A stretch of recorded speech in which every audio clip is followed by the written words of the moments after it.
Assalamualaikum dan salam sejahtera untuk kita semua. Halo anak-anak, bagaimana kabar kalian hari ini? Alhamdulillah ya. Kalau semuanya pada sehat, mudah-mudahan kita semua ada dalam lindungan Allah Subhanahu wa Ta'ala. Anak-anak, sudah siap untuk belajar hari ini?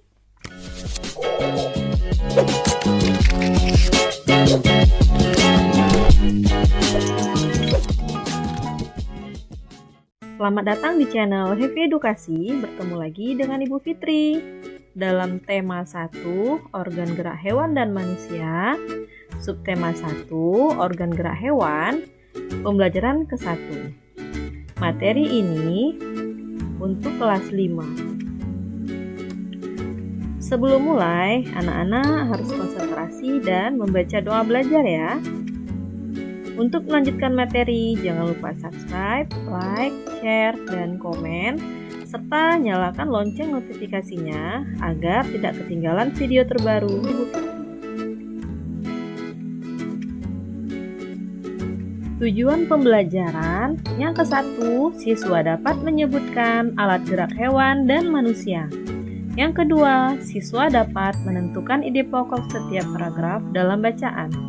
Yang ketiga, siswa dapat mengembangkan ide pokok menjadi sebuah paragraf. Dan yang keempat, siswa dapat menyebutkan pengertian, fungsi, dan cara menentukan ide pokok bacaan.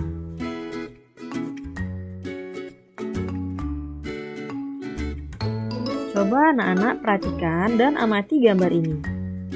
Nah, pada gambar ini, kelinci bisa meloncat dan berlari dengan lincah. Kenapa kelinci bisa meloncat dan berlari? Ya, benar sekali. Kelinci dapat bergerak lincah karena didukung oleh organ-organ geraknya. Nah, pada dasarnya, organ gerak kelinci serta hewan lainnya hampir sama dengan organ gerak manusia. Tanpa organ gerak, kita tidak bisa melakukan kegiatan apapun.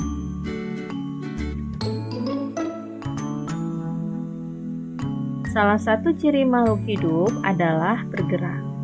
Gerak adalah berpindah tempat atau perubahan posisi sebagian atau seluruh bagian dari tubuh. Makhluk hidup akan bergerak apabila ada rangsangan yang mengenai sebagian atau seluruh bagian tubuhnya. Organ gerak berguna untuk berjalan, berlari, melompat, meloncat, memegang, menggali, memanjat, berenang, dan sebagainya. Alat gerak yang digunakan pada manusia dan hewan ada dua macam. Yang pertama, alat gerak pasif, dan yang kedua, alat gerak aktif.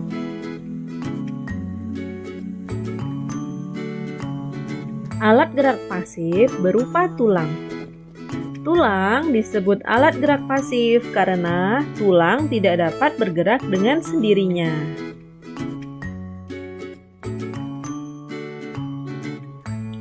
Nah, sedangkan alat gerak aktif yaitu berupa otot. Otot disebut alat gerak aktif karena otot memiliki suatu senyawa kimia yang membuatnya dapat bergerak. Kedua alat gerak ini akan bekerja sama dalam melakukan pergerakan. Kerjasama antara kedua alat gerak tersebut membentuk suatu sistem yang disebut sistem gerak. Nah, sekarang coba anak-anak perhatikan gambar ini. Pada saat otot yang menempel pada tulang bergerak, maka otot tersebut akan membuat tulang menjadi bergerak. Nah, sekarang coba anak-anak perhatikan teks yang berjudul Organ Gerak Manusia dan Hewan. Pada teks bacaan ini terdiri atas 5 paragraf. Masing-masing paragraf tersusun dari ide atau gagasan pokok, ditambah dengan kalimat pengembang. Apa itu ide pokok? Ide pokok adalah gagasan yang menjadi dasar sebuah paragraf. Ide pokok disajikan ke dalam bentuk kalimat utama. Kalimat utama yang memuat ide pokok ini berada di awal paragraf, di tengah paragraf, atau di akhir paragraf. Dalam satu paragraf hanya ada satu ide pokok. Fungsi ide pokok bacaan adalah yang pertama, sebagai gagasan utama yang akan dikembangkan menjadi sebuah paragraf. Yang kedua, dengan menemukan ide pokok, pembaca sudah memahami hampir seluruh isi bacaan. Dan yang ketiga, memudahkan dan mempercepat membaca sebuah bacaan. Nah, bagaimana cara menentukan ide pokok bacaan? Nah, cara menentukannya yang pertama adalah bacalah paragraf dengan cermat. Yang kedua, cermatilah kalimat pertama hingga terakhir. Dan yang ketiga, gagasan pokok sebagai isi atau inti paragraf dapat terletak di awal paragraf, di tengah paragraf, atau di akhir paragraf. Nah, sekarang coba anak-anak perhatikan paragraf ini. Ini adalah paragraf pertama pada teks bacaan organ gerak manusia dan hewan. Dari paragraf ini kita akan menentukan ide pokok dan kalimat pengembangnya. Salah satu ciri dari makhluk hidup adalah bergerak. Secara umum, gerak dapat diartikan berpindah tempat atau perubahan posisi sebagian atau seluruh bagian dari tubuh.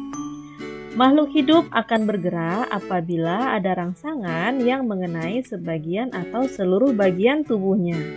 Nah, ini adalah paragraf pertama. Dari paragraf pertama yang sudah kita bacakan tadi, kita akan mengetahui di mana letak ide pokoknya. Nah, ide pokok pada paragraf pertama yaitu salah satu ciri dari makhluk hidup adalah bergerak.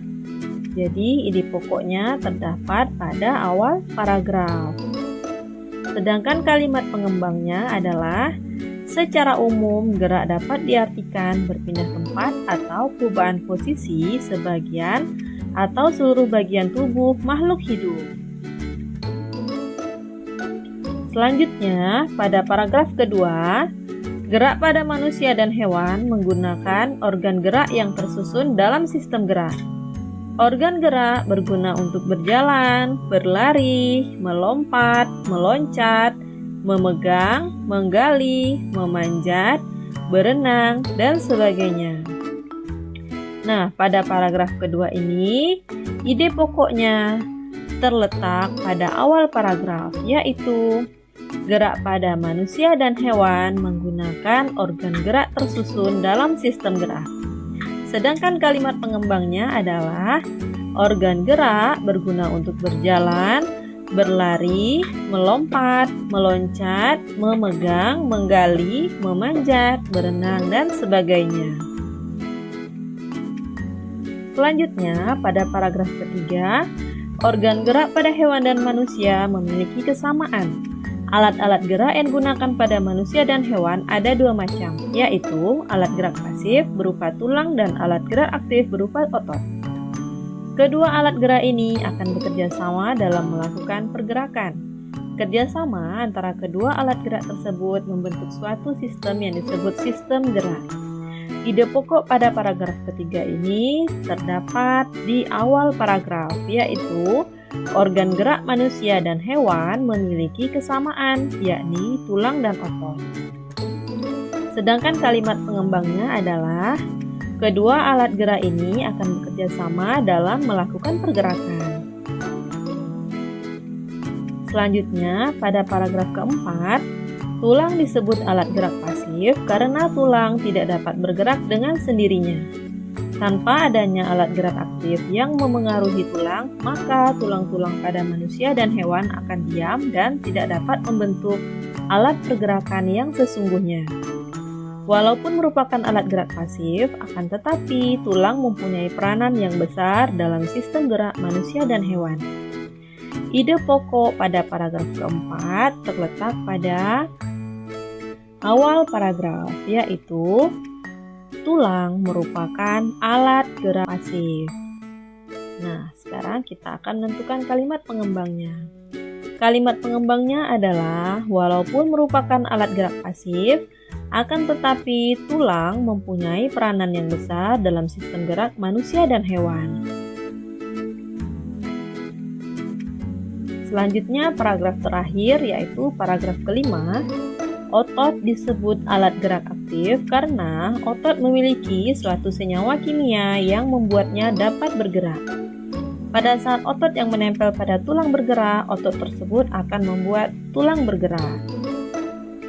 Ide pokok pada paragraf kelima ini terletak di awal paragraf, yaitu otot merupakan alat gerak aktif. Kalimat pengembangnya adalah, pada saat otot yang menempel pada tulang bergerak, otot tersebut akan membuat tulang bergerak. Nah, anak-anak, kalau tadi kita sudah belajar tentang ide pokok dan kalimat pengembang, sekarang kita akan belajar tentang mengembangkan ide-ide pokok menjadi sebuah paragraf. Contoh yang pertama, ide pokoknya adalah organ gerak terdiri atas dua macam. Kemudian dari ide pokok ini akan kita kembangkan menjadi sebuah paragraf. Nah, paragrafnya adalah organ gerak manusia dan hewan terdiri dari dua macam. Ada organ gerak pasif, yakni tulang, ada juga organ gerak aktif, yakni otot. Tulang dan otot memiliki fungsi masing-masing dalam sistem gerak.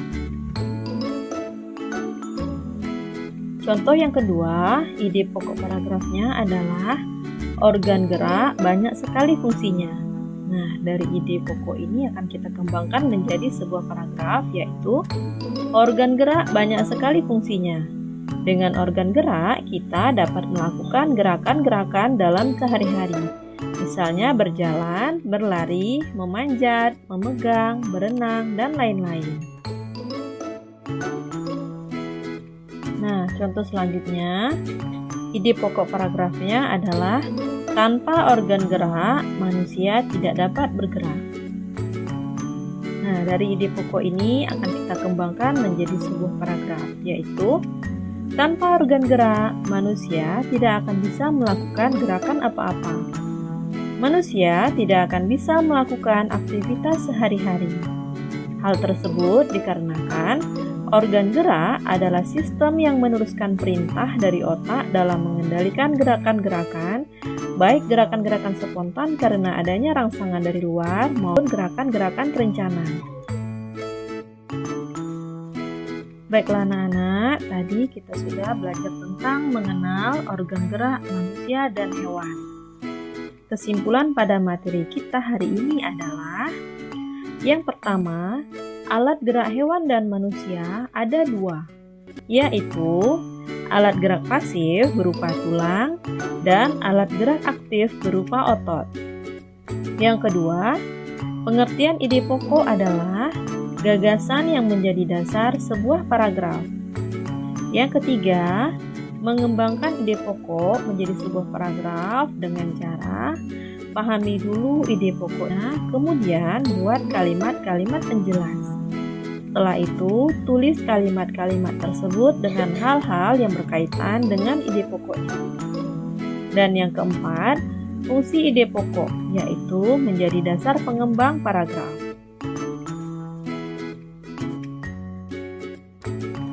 Nah, materi kita hari ini telah selesai anak-anak. Semoga apa yang sudah Ibu jelaskan bisa anak-anak pahami ya. Terima kasih, sampai jumpa lagi di pembelajaran selanjutnya. Assalamualaikum warahmatullahi wabarakatuh.